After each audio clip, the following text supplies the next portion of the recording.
Welcome to Tripura Info News Update. A new committee was formed on the occasion of the triennial conference of Dhaleshwar Mechaumani Bazar Matsyajeevi Samiti. In addition, books and notebooks were distributed among poor students. Rajya Sabha MP Rajiv Bhattacharya, former MLA and others were present. আপনারা অবগত আছেন যে গত 22 April আমাদের ভারতবর্ষের শ্রীনগর কাশ্মীরে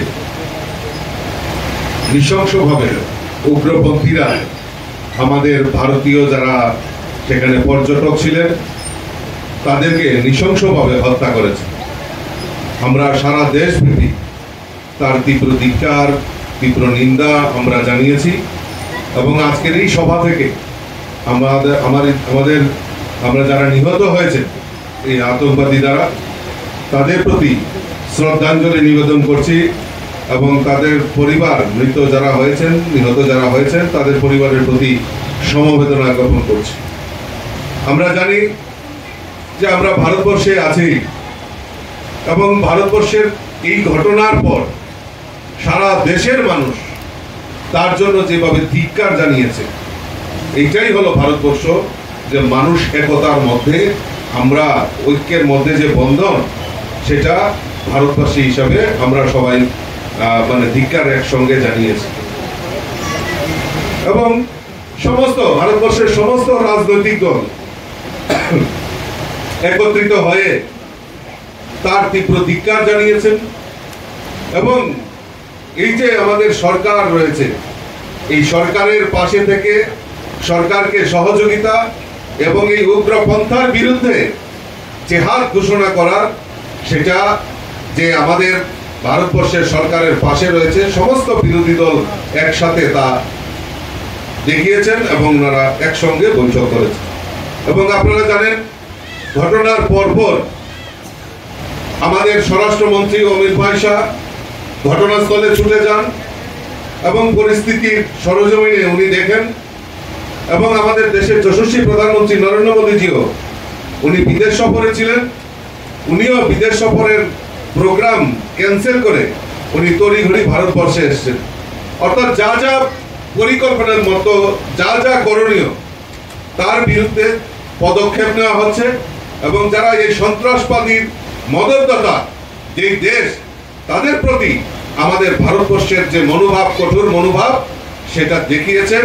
এটাই আমাদের ভারতবর্ষী হিসাবে গর্ব হওয়া উচিত এবং তার যত তাড়াতাড়ি সম্ভব এবং আমরা জানি যে আমাদের দৃঢ় বিশ্বাস আমাদের ভারত সরকারের আমাদের দেশের যশস্বী প্রধানমন্ত্রীর উপর আমাদের পূর্ণ আস্থা রয়েছে এবং আমার দৃঢ় বিশ্বাস যে যারা এই আতঙ্কবাদীরা যারা এই নৃশংসভাবে আমাদের ভারতীয় পর্যটকদের উপর নৃশংসভাবে গুলি চালিয়ে নিহত করেছেন, আমার দৃঢ় বিশ্বাস যে অতি সত্বর তাদের উপযুক্ত শাস্তি এবং তাদের জন্য যে বিধান সেটা আমাদের দেশের যশস্বী প্রধানমন্ত্রী নরেন্দ্র মোদীজি অবশ্যই নেবেন এবং তার পরিকল্পনাও শুরুয়াত হয়ে গেছে।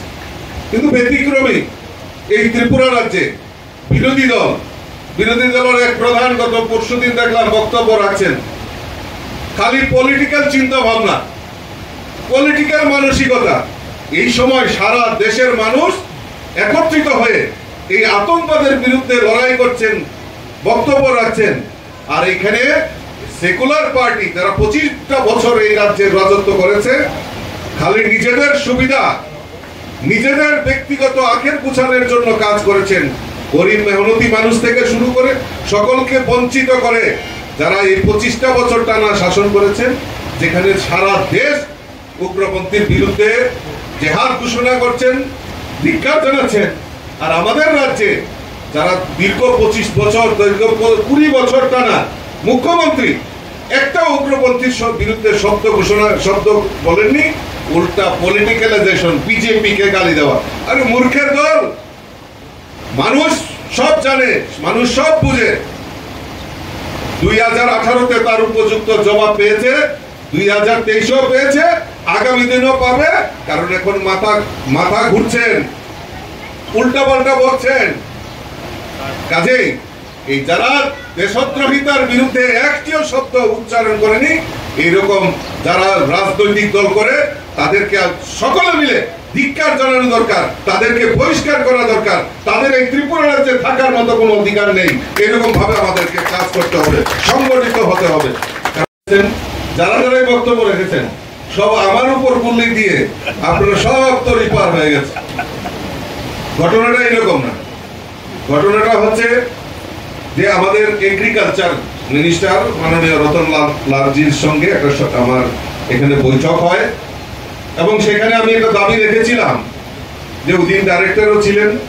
আমি বলেছিলাম যে মরচুমনি বাজারে একটা এগ্রিকালচার শেডের, অন্তত পক্ষে সবজি বাজার শেডের একটা যাতে শেড নির্মাণ করা দেওয়া হয় অত্যাধুনিক প্রযুক্তি লাগিয়ে।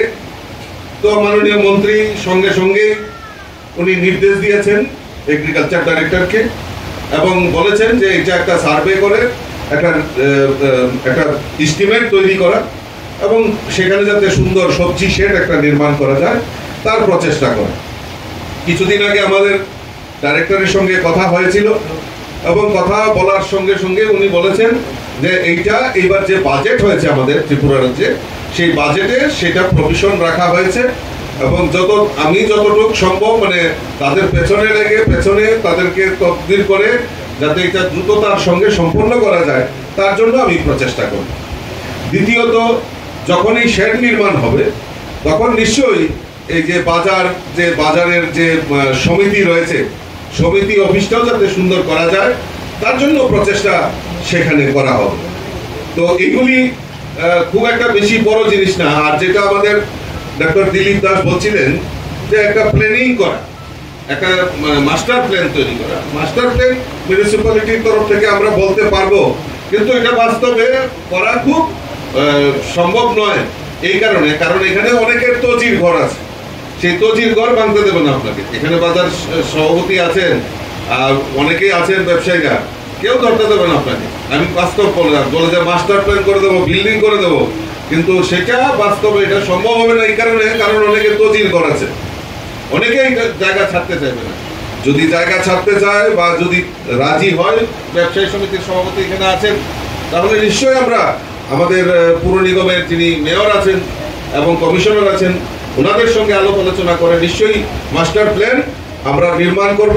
এবং আমরাও চাই, আমিও ব্যক্তিগতভাবে চাই, কারণ আমিও এই বাজারের সঙ্গে দীর্ঘদিন ধরে এই বাজারের সঙ্গে জড়িত। আমি এই বাজারের একজন ক্রেতা, তো সকলের সঙ্গেই আমার ব্যক্তিগত সম্পর্ক রয়েছে।